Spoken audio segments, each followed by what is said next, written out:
island of Belitung. At first sight, it is paradise. But for most of the inhabitants, life on the island is everything but, because they work in an industry that is very mysterious to us. The tin mines. With bare feet and just their hands, the men rummage around in knee-deep mud, searching for tin in the toxic mud. This search doesn't only destroy the island, but also their bodies. But it is their only way of making money. The small island off the coast of Sumatra has 160,000 inhabitants, and almost half of them work in the mines. Like most others here, Ivan and his family live in a sheet metal hut. His pride and joy are his mobile phone and his motorcycle. That both of them are cheap replicas doesn't bother him, and he isn't aware of the fact that maybe he himself one day quarried for the tin in these machines at the risk of his own life. Ivan is 22 years old, but his skin and hands look a lot older, as Ivan works in the tin mines of Belitung.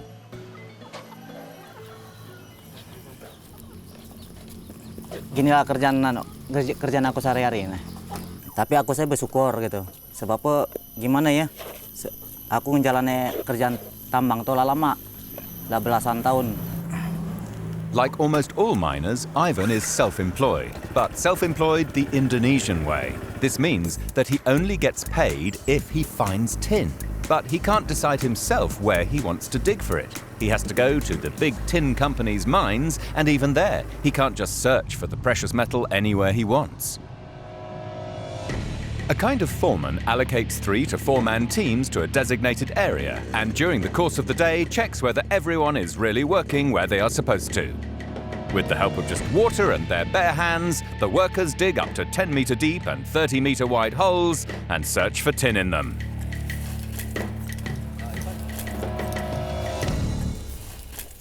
Kalau timah di sini semua timah, lokasi sini semua timah.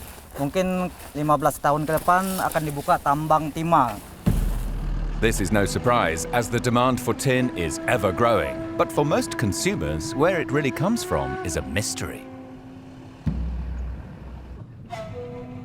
After China, Indonesia has the biggest tin reserves in the world. In 2009, the island state produced 1/3 of all the mined tin in the whole world. The companies in Belitung have already cleared most of the 5,000 square kilometer island of all its trees.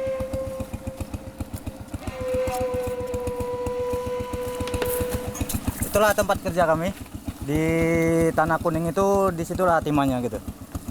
Katanya mau pakai monitor untuk mencari timah. Itu Peko. Their only tools, 2 old and rusty diesel pumps. Ivan and his co-workers have to pay for the fuel themselves, but without this machinery, mining here would be impossible. The principle behind it is simple. One pump pumps water out of the hole they are digging, and another pumps fresh rainwater back into it under high pressure. Through the power of the jet of water, the lumps of earth turn into mud. And this makes it much easier to forage for tin stones using just your hands.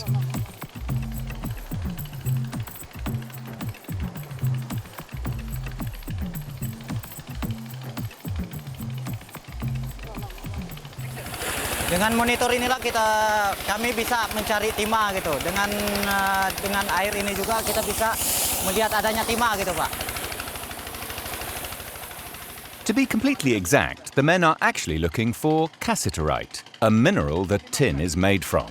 For the untrained eye, it is barely distinguishable from a regular pebble, but the miners know immediately. Ivan is paid by weight. He earns 5 to 10 euros per kilogram, so 2 little stones by themselves are almost worthless. The men will have to find a lot more. But for now, they have only found shards of glass, stones, and scrap.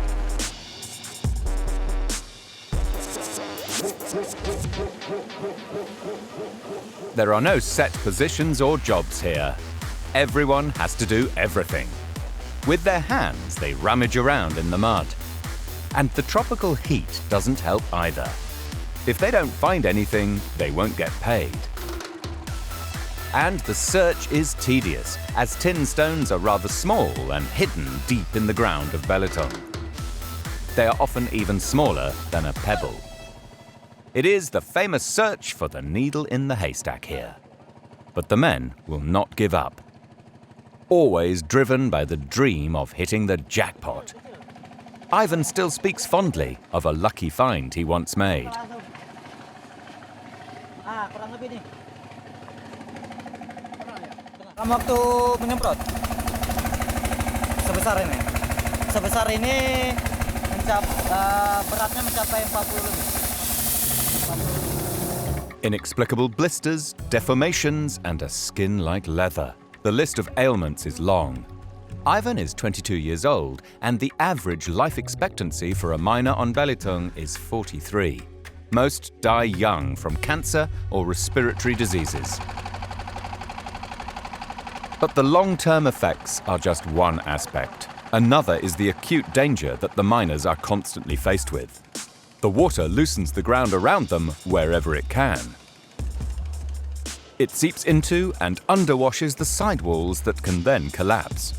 Sometimes this is what the workers try to do on purpose, but it can also quickly become very dangerous when the sidewalls are in motion.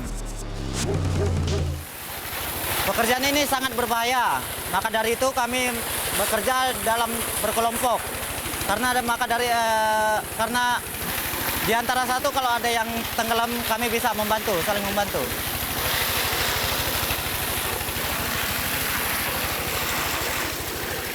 When a 6-meter-high wall of earth is in motion, there is no escape. Just in this mine alone, every year 10 miners die due to landslides. Tahun kemarin ada 3 orang yang tertimbun. Maka dari itu pekerjaan ini sangatlah berbahaya bagi kami yang punya keluarga. Dengan itu kami sebagai yang udah punya keluarga, kami sangatlah berhati-hati untuk mengerjakan pekerjaan ini. But when they are standing inside a hole, it's nigh on impossible to notice if something is about to happen. It is already early afternoon and the men have only found a couple of grams. But then suddenly, chaos spreads all around. Stop, Maya!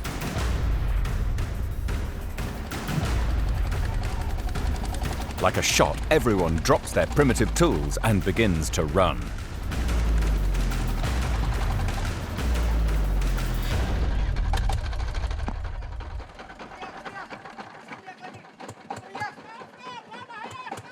A man shouting stops the work.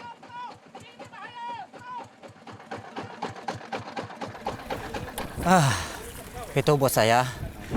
Sekarang ini bos saya menghentikan pekerjaan ini karena dinding itu bentar lagi akan roboh. The foreman that allocates the miners to the holes has noticed something. When we take a closer look, it becomes clear. The men have dug dangerously close to the next hole. It is completely filled with water and it is pushing against the thin wall of soil with all its might. In many places, the water is already seeping through and the walls are becoming increasingly unstable. It's only a question of time until the dam breaks. For today, nobody is allowed to work in the hole anymore. Ivan and his colleagues are disappointed.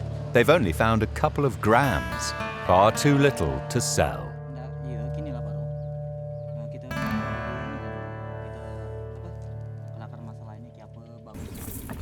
Kerjaan tambang ini kayak pemain judi. Kadang-kadang dapat hasil, kadang-kadang nihil gitu kan. Since he was 15 years old, Ivan has been working in the mines and on average only finds ore every 3 days. On days like this, when he hasn't earned anything, Ivan has to save where he can. This is homemade petrol. When Ivan gets home, there is no time for affection or kind words. He is too ashamed in front of his wife and family for not bringing home any money again. Saya selalu khawatir setiap dia pergi kerja. Walaupun dia tidak bawa hasil, yang penting dia selamat hari ini. The men in Indonesia see this differently. Here, the man has to provide for his family, and if he cannot do so, he is regarded as a failure. This happens in many homes here, evening after evening, until a new day dawns. Maybe today will be the day where Ivan makes money in the mines. Overnight, most of the water has trickled away. The workers aren't allowed to carry on working in this pit, but they turn on the pumps once more to suck out the remaining mud. Hari ini sebenarnya saya kerjaan kami udah gitu kan. Tapi berhubung lagi lagi ada kerjaan lain, lagi terakhir kerja di situ gitu. Di kan. Ini lagi dalam proses mau naik timah gitu. Tin is heavier than sand and soil. The suction pipe runs uphill on purpose so that the pieces of ore are collected at the bottom of the pipe. Now the men turn the pump up to full power. With extremely high pressure, they clear the pipe. The water then pushes the tin stones out and the men collect it at the top. Setiap melakukan sesuatu kerjaan lah gitu ya. Kita sih sebagai pekerjaan gitu, pekerja, enaknya dapat hasil yang lebih banyak gitu. The water is coming out of the pipe at full pressure now. After the hard and strenuous work yesterday, it's now time for the more delicate part of the job. First, the men hold back the tin with shovels, while the lighter sand is carried away by the water. Then, with their hands and feet. In the end, they can actually fill a small bag with tin stones.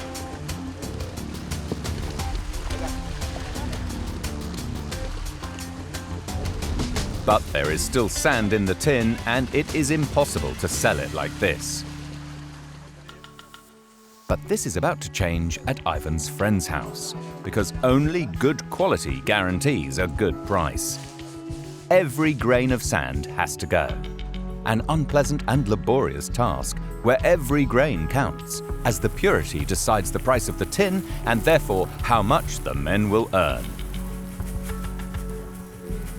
The middlemen here are relatively rich.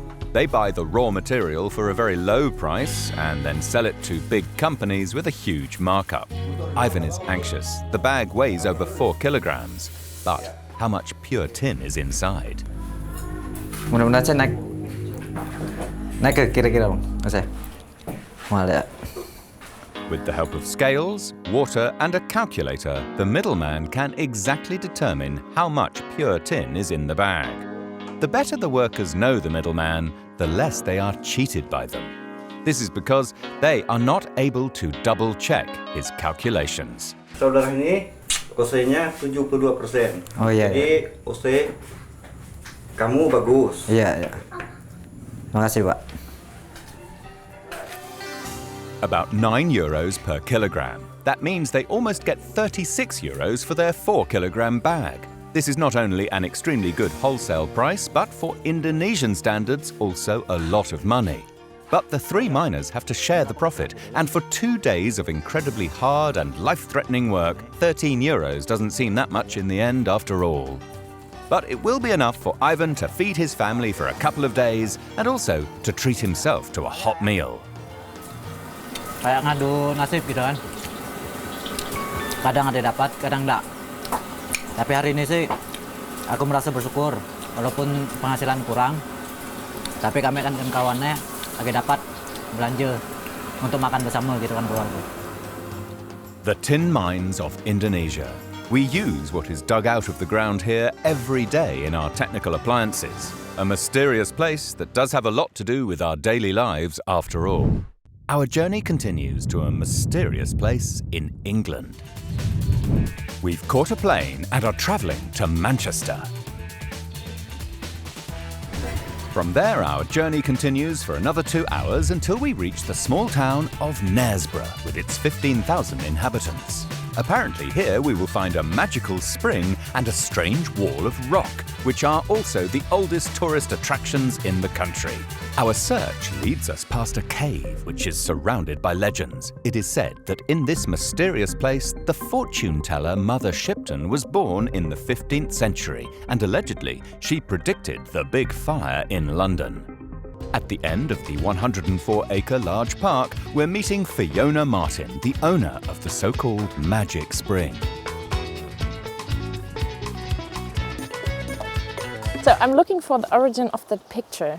That's just down the steps and at the front of the Petrifying Well. The water coming down here, which is a mile underground. It's supposed to be a hidden lake, and it travels along, up an aquifer and down, and produces massive amounts of calcite. Okay, let's go. Okay.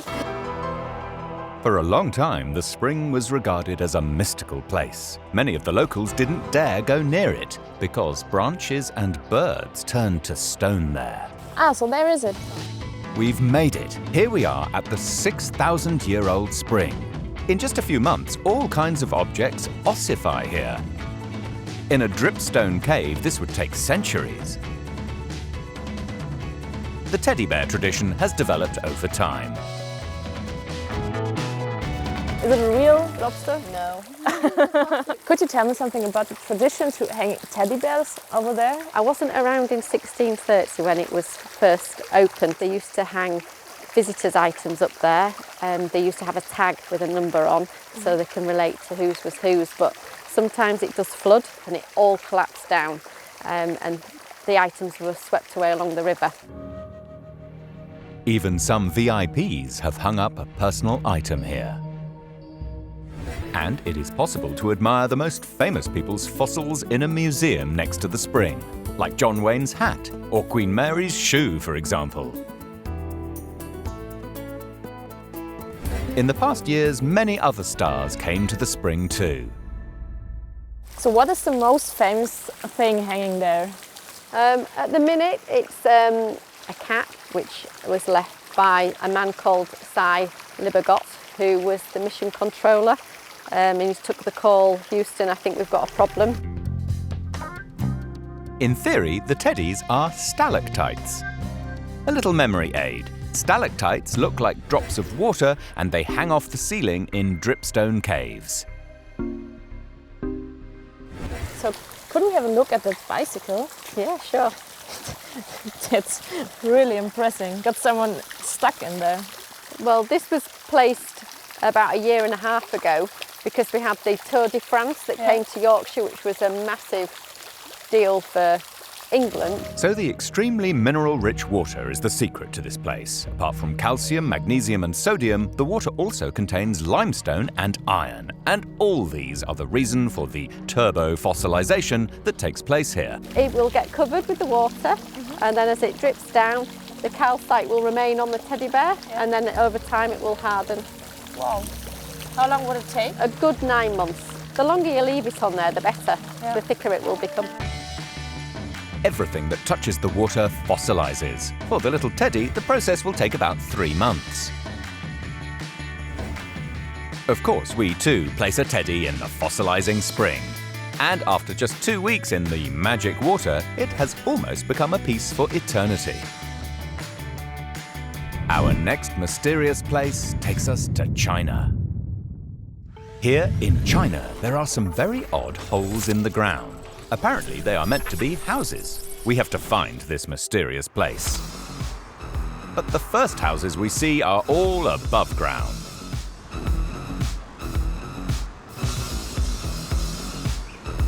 We've arrived in Miaoshan, and really, this is where the underground houses are. This is one of 40 villages of its kind, and there are about 10,000 of these cave-like structures in China.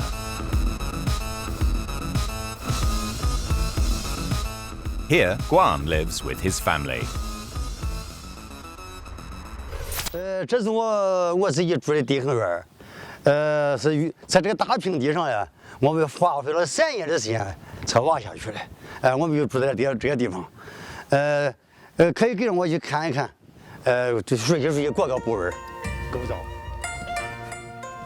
This small tunnel is the only entrance. Guan dug it with his own hands. 这是个煤洞，专门供人出入院子这个通道。 While it is 38 degrees Celsius outside, the inner courtyard is relatively cool at 26 degrees. And yes, it's true, the walls are made completely of soil. 可以进去看看我的房间。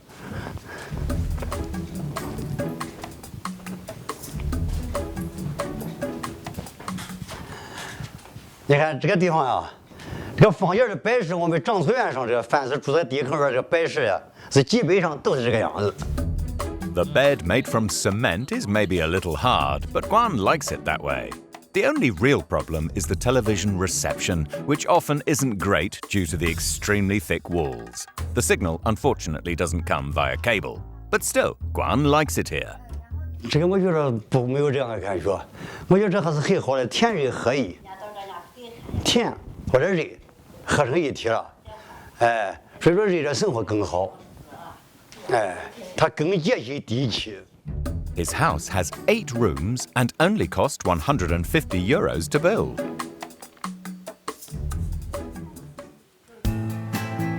Guan lives here with his parents, his sister, her husband, and his 2 nieces. In the center of the courtyard, the family grows vegetables, tomatoes, chilies, and grapes. This means that they only have to go to the market once a week. 不需要花钱，第一是个人整出来是吧？这种子啊，家户户都有，我们心这一种就行了，不需要花，这一分钱都不花。 12-year-old Ren, Guan's niece, also lives in the subterranean earth house. 然后就是在这里就是度过了很多年，然后所以说，但是这里的虽然是生态化，但是毕竟那个没有许多那个现代化设备，所以我还是希望自己长大了能够拥有一套自己的房子。 Guan's mother, Zhang, has quite a different opinion to 12-year-old Ren. For her, it is unimaginable to ever move out of her house in the ground.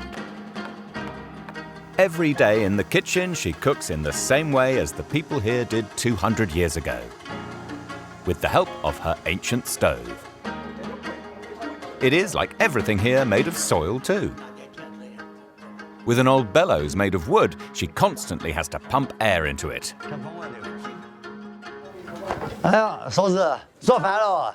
做饭。这上午准备吃啥饭啊？上午是米汤馍。哦，好，哎呀，这是带风下的锅菜，他那烧着供养供的巨蟹，它不粘人。这个是这个地方呢，这个烟囱，我是个烟囱，它的烟倒了就从往跑了。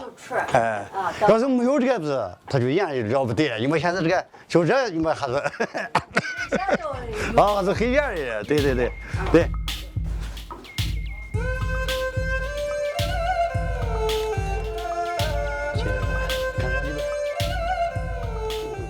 这个地方啊，是原来是我们压个厕所，这个气味不是很好。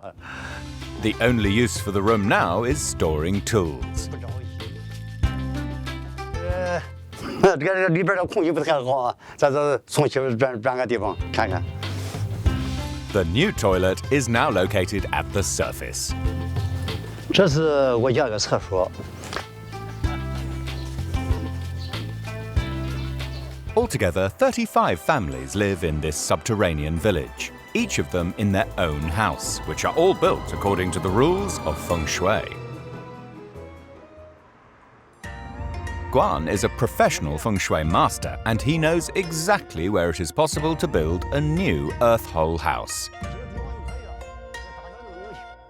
先把重点重线啊，中间和重线，先把重线给找出来，然后在重线上。 The men know this all too well. In the past, houses have collapsed, and these accidents always bring lots of casualties with them. Therefore, they work extremely precisely. With the help of cords and the feng shui compass, they are able to plan the new dig incredibly precisely.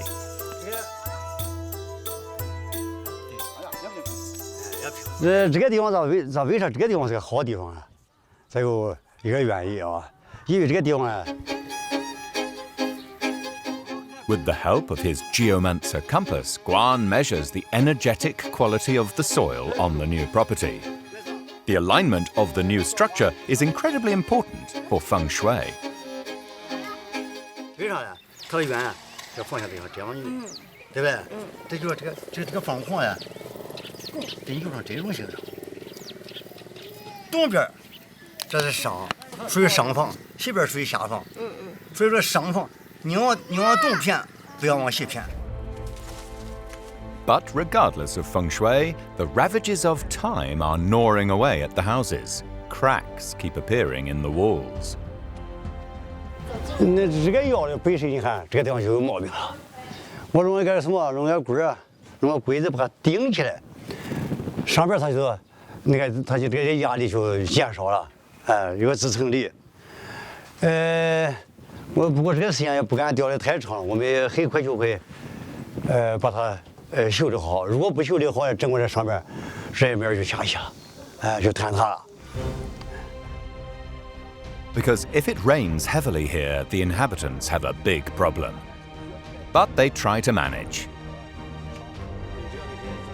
它这水积了以后呢，你看这个地方呢有个洞，这是排水的，这个水呢。 从这个地方到这地方排进去，这个下边是啥呀？下边是有1米大，直径是1米，水大概就是个5-6米水。The underground water tank has a holding capacity of 2,000 litres. But when it rains heavily, it can still sometimes overflow. 你看这个地方呀，就是下雨水那个瓦沿上流下那个水啊，跌下去就粘到那上边啊。 时间长了，这一部分就水蚀了。你看这个像这东西，这都以后都就水蚀了。像这东西，这都一张，这都就瘪了，不行了。 Guan and his brother-in-law have to mend the damaged walls before the whole house starts to crumble.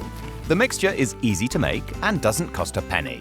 Soil is simply mixed with straw and water.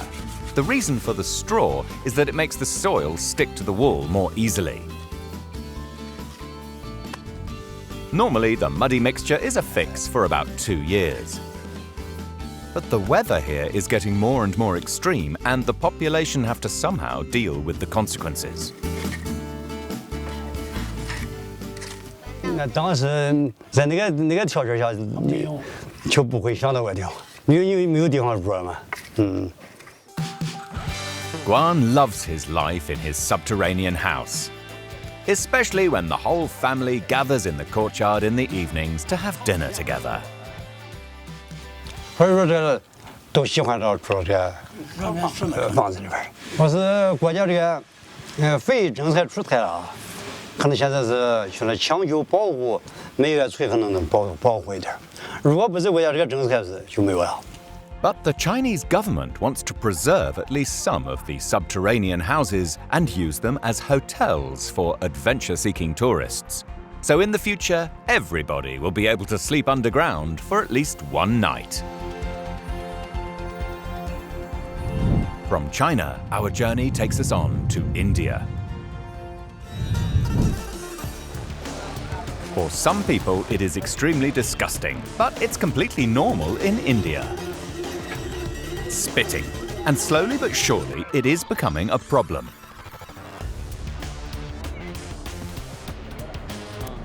And this woman wants to stop it. Mumbai's moral custodian Rajashri Kambli is on patrol every day and catches spitters red-handed. नहीं बाहर जाते तो ऐसा ही लगता है कि आज case मिलेगी तो अच्छे लोग मिले तो अच्छा है क्योंकि फिर दिन अच्छा जाएगा और फिर वो झगड़ा करने की मुसीबत नहीं आएगी. She is not faced with an easy task, as for many Indians it is unthinkable not to spit because it is part of an old tradition.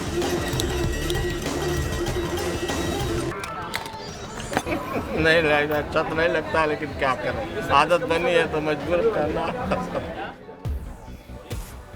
Tradition or not, such dirty streets are not wanted in the booming economic metropolis. And that is the reason for the existence of the so-called spitting police that acts on behalf of the municipal administration. Rajashri Kambli is part of a 25-strong team that is on patrol in different city districts.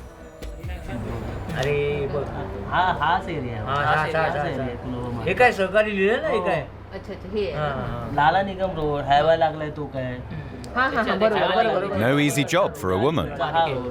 नहीं पूरा 24 ward में nuisance detector करके एक ही lady है Mrs कामले करके तो वो अच्छी तरह से जॉब कर रही है लेकिन कभी कभी उनको ये सारी अड़चन आती है और आ भी सकती है तो और फिर वो झगड़ा करने की मुसीबत नहीं आएगी। इसके लिए ऐसा लगता है कि अच्छे ही लोग मिले तो उनके लिए मैं अवेयरनेस लाऊं। The officers always work in pairs to guarantee their safety because the spitting police is not very popular at all. We're allowed to accompany Rajashri and her colleagues into their unusual battle against the spitters.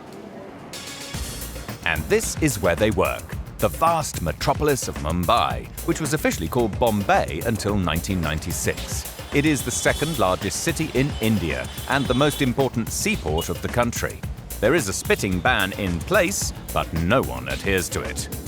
In order to not attract attention, both of them are wearing plain clothes. They watch the passers-by from different angles. And it doesn't take long until they catch their first offender. But the man is unaware of any wrongdoing on his behalf.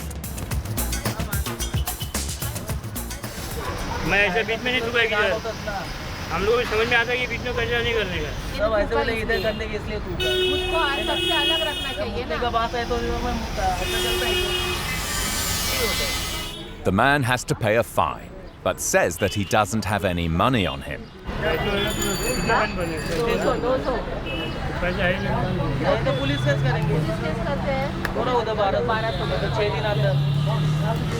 If he pays up immediately, the fine is 200 rupees, about €3. For Indian standards, this is a severe fine, as for many people here, this is a whole day's pay.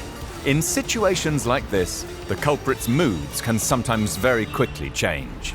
हम fine मारते हैं, अगर fine नहीं भरते हैं तो फिर वो उठाते हैं। फाइन भरने से अच्छा उठाना, इसलिए वो लोग एग्री हो जाते हैं। कभी-कभी वो लोग एग्रेसिव हो जाते हैं, लेकिन कभी-कभी मान जाते हैं। Rajashri sees everything. Not only spitting is an offence that is high on her list. ये किसका प्लास्टिक का थैली हो? उठा लो। It is mostly men that spit. When Rajashri gives a command, it usually gets obeyed. Public afraid me, no? Correct? Rajashri wants to leave a lasting impression. She wants the people to understand that the red pools of spit are not only soiling their city, but also they are dangerous. And this man will explain to us how dangerous they are. Rishi Agarwal works for the Observer Research Foundation and keeps reminding the government about the hazards of this phenomenon. The spreading of disease is a real big threat. India is a tuberculosis hotspot. And in Mumbai itself, we have a very high incidence of tuberculosis because people are living in such compact surroundings. The density is very high. Rishi shows us places where the risk of infection in a mega city like Mumbai is especially high. Every day, thousands of people pass through this pedestrian underpass. The air is stuffy and there's no ventilation. But there are lots of spit marks everywhere. In these kind of places, it definitely becomes a bigger problem. There are people who are working over here continuously and they spend almost 10 hours inside. So when they're spending so much of time, then they're exposed much more to this continuously. People who are shopping, people who are employed over here, for their lives, it is a big danger. The citizens are used to spitting, and the spitting ban alone doesn't really seem to discourage anyone. But maybe the solution could be very simple. You just put one spittoon and maybe design it very beautifully. And so it's very, oh wow, okay, let's go and spit over there. That's the place. The reason for the spitting problem is mainly a custom that has existed for thousands of years. A little snack called paan that the Indians can't keep their hands off. It is also the reason for the red color of the saliva. They chew it for a long time, almost like chewing gum, and then spit it out. Tradition, like they have family, the father eat, the sons eat. It's that way. I don't like spitting, but then I can't help it. I have to. We want to find out more about this custom and discover exactly what turns the saliva so red. So we make our way to the biggest pan market in the city. Even a road is named after the snack. In this pan street, we see lots of green leaves everywhere. The demand seems to be high. This trader sells about 20 baskets per day. No kg. 3,000 totally. These so-called beetle leaves feel quite tough. We continue our search and take a look at the next ingredient that is vital for pan. Everywhere, large quantities of beetle nuts are being chopped. Maybe they are responsible for the reddish color. We decide to ask a trader. You want to try? You want to try? Yeah. Huh? Oh, okay. Hard? Hard one? Really hard. You can't swallow it, right? थूक दो आपके पान का यही मजा है ना अंदर नहीं लेता कोई not swallow it. No, I can't. No. All the ingredients in this snack are very hard. That is why most Indians spit the remnants out. But we still don't know where the red color originates from. But what is it? It seems like a stone or wood or something. Katta is made from acacia. Put this water na. Yes. Red. Ah. Okay. Original. This is original. But what's so special about this? Special about this is mouth freshener. You want to smell on the move. Another ingredient, chalk. The Katta paste reacts with it and turns it dark red. This also gives the saliva in the mouth the red color. Pan is so popular because it helps digestion and also has a stimulating effect. Everybody eat only 5 rupees and 10 rupees.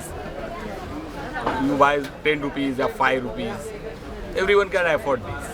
In euros, that isn't even 10 cents, and pan is sold on almost every corner. It provides the livelihoods of many families in Mumbai. And this is the finished product, a kind of miniature sandwich, enhanced with lots of different ingredients.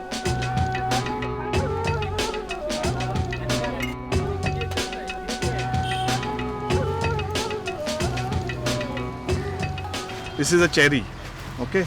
And some 2-3 coconut dishes there. This is coconut slice. It's grated coconut, scraped coconut, okay? If you're in a hurry, it's also possible to purchase the snack already wrapped up. And what does the vendor think of the spitting ban?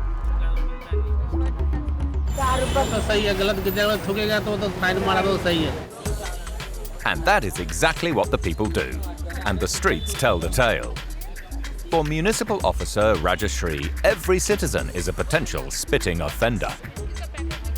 हर तरह के लोग थूकते हैं ऐसा नहीं है कि वो हॉकर्स है तो थूकता है बिजनेसमैन है तो वो नहीं थूकेगा वो भी तो थूकते हैं गाड़ी में से जाते हैं तो कार वाले भी थूकते हैं ऐसा नहीं कि कार में से नहीं थूकते कार वाले भी थूकते हैं बाइक के ऊपर से जाते तो वो लोग थूकते हैं सिग्नल पे ज़्यादा थूकते हैं ड्राइवर लोग ज़्यादा थूकते हैं सब तरह के लोग थूकते हैं ऐसा किसी को ये नहीं है उसमें कुछ कैटेगरी नहीं है ये लोग नहीं थूकते वो लोग नहीं थूकते ऐसा कुछ नहीं है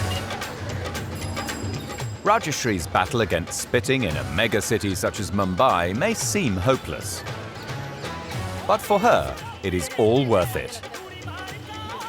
Because every person that she catches red-handed, who then apologizes and clears away their mess, is a huge success for her.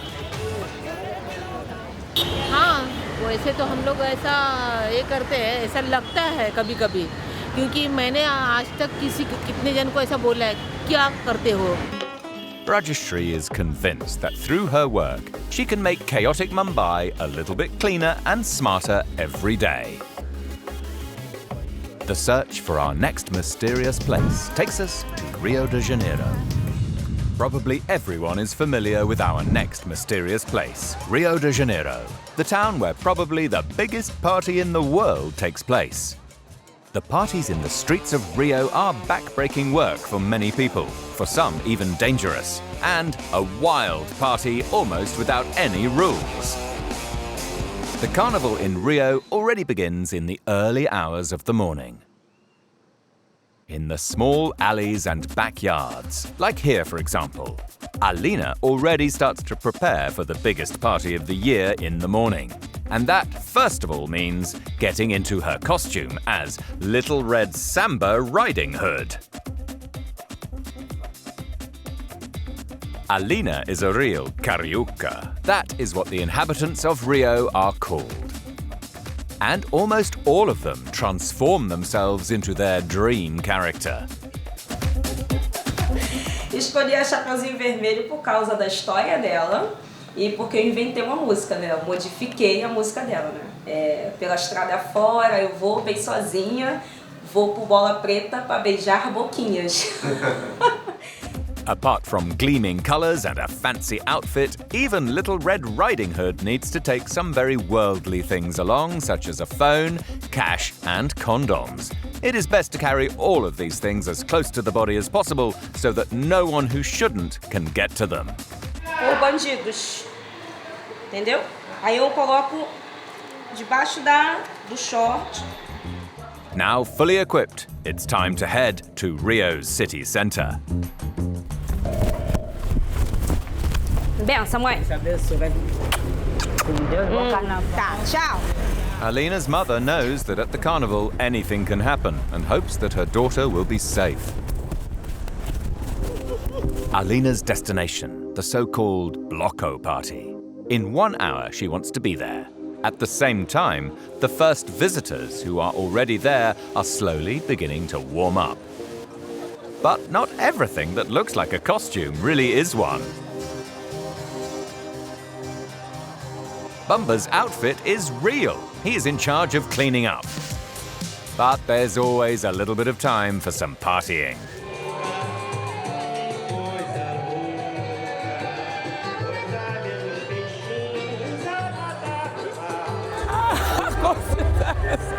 Com certeza. E dá até mais disposição, porque você já chega em casa com a endorfina. Com a endorfina no corpo, então a mulher já chega, pô, mesmo assim você quer namorar? E vamos namorar sim! During the carnival, tons of rubbish have to be cleared away. So, aside from all the hard work during the carnival for Bumba and his colleagues, at least they get to have some fun too.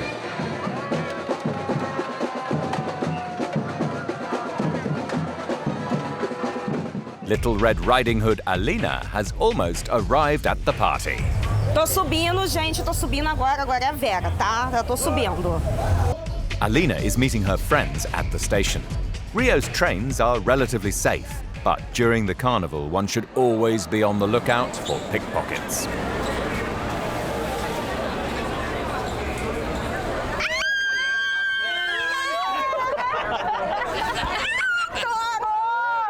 So that Alina and her friends can feel safe, 15,000 police officers are on duty during the carnival. One of them is 32-year-old Rafael. He's been a policeman for 5 years. In this town where gang wars cost over 6,000 people their lives every year. Porque tem muita gente de fora, tem muito turista na cidade e por conta disso as pessoas se aproveitam, né?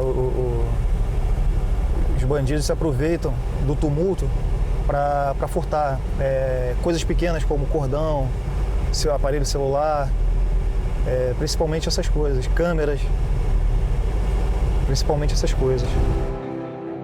Police officer Rafael has learnt over the years that during the day it is mostly peaceful.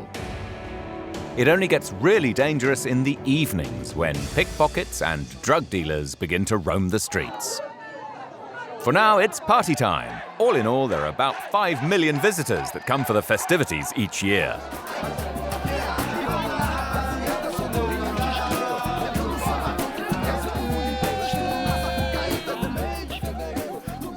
Last stop, the corner shop, because drinks at the party itself are twice as expensive as here. 2 buckets of ice, a cooling box, Brazilian style.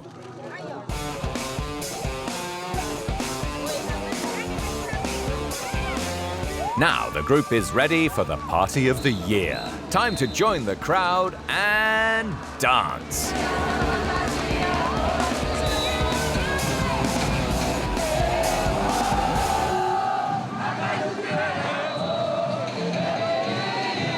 But parties and festivities also mean a lot of rubbish on the streets. Officially, there are fines of up to 115 euros for littering, but in reality, almost no one is ever fined. Mais estressante, cansaço, mas vale a pena. E o pessoal está consciente, querendo manter a cidade limpa. Limpa. Isso é bom. A preocupação da galera está sendo muito boa. A preocupação em manter a cidade limpa, mas não tem como dar vazão. 2,000 road sweepers bring as much waste as they can to the collection points for the dustbin men to collect later. 400 million litres of beer are sold during the carnival. That means a lot of bottles and cans. And means a lot of business. For example, for Andrea. Since lunchtime, business has been booming for this drinks vendor.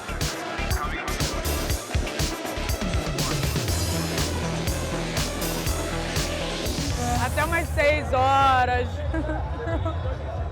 Esse é o almoço. In her normal life, Andrea works in a call centre and makes about 200 euros per week. During the carnival, she earns the same amount in a day. When she has sold her last can, she has to get more from the supply lorries.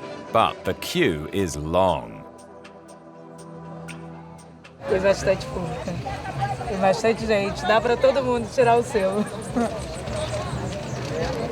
Todo mundo. Tem bastante vendedor, tem bastante público, tem bastante bloco. Andrea stays cool, but some vendors are not at all happy about the wait.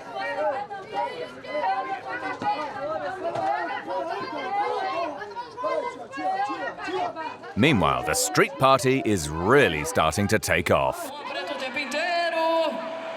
Eu vou sair sem destino e sem lugar.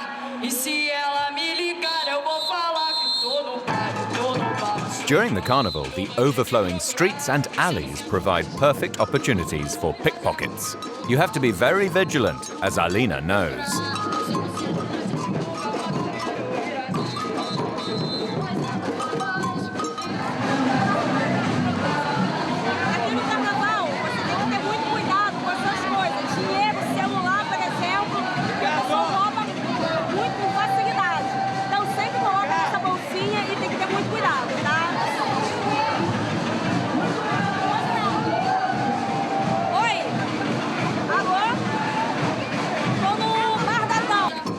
Officially, there are around 8,000 cases of theft and robbery during the carnival in Rio. Road sweep Bumba has also found some sinister things in Rio's bins.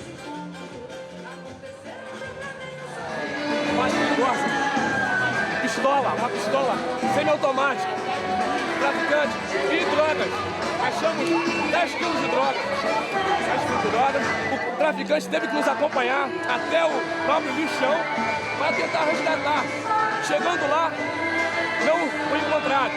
Mas ele nos perdoou por a culpa não ser nossa. E o levamos para casa e deixou a gente seguir nosso trabalho em paz. Ainda bem, foi terrível. Uma situação desesperadora. Nós fomos ameaçados. Mas ele viu que eles não tinham culpa. It is no surprise that Bumba and his co-workers went on strike 2 years ago in order to receive hazardous duty pay.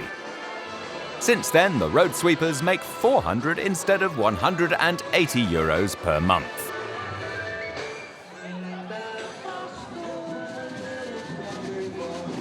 In the meantime, Alina is busy practicing her flirting skills. É fácil conhecer homens nos blocos do Rio. Você tem que ter uma arma. Esse ano, eu tô com a arma do meu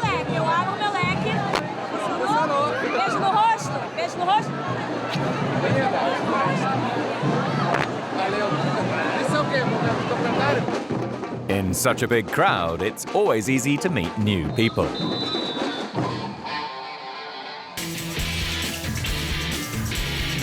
For drinks vendor Andrea, the tables have turned. The carnival is the biggest money maker of the year for her. Road sweep Bumba is in a good mood. And Alina is thoroughly enjoying the carnival season. So, everything is in perfect order? We will only know after sunset. In the city centre of Rio, the samba schools of Rio are presenting themselves in all their glory. And in the streets, police officer Rafael is still hunting for small-time criminals, prostitutes and drug dealers.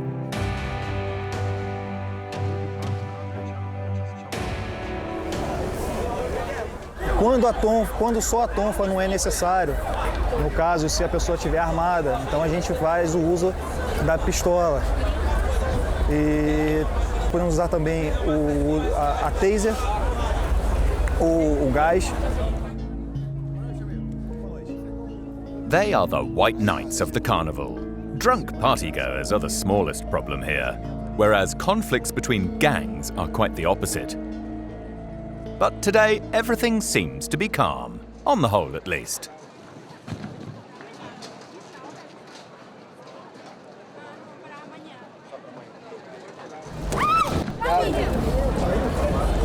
Ay, ¿te golpeaste, amiga? ¿Todo bien? ¿Estás bien? ¿Todo bien? No sé. ¿Está bien? ¿No duele nada? ¿Ok? Está. Gracias. Cuidado. Ay, amiga. Rio de Janeiro roughly translates as the city of God. And tonight, he seems to be watching over his town. At least until the next morning, when Bumba gives it his all again and starts cleaning the streets. And with the next day of Carnival dawning, everything starts over again.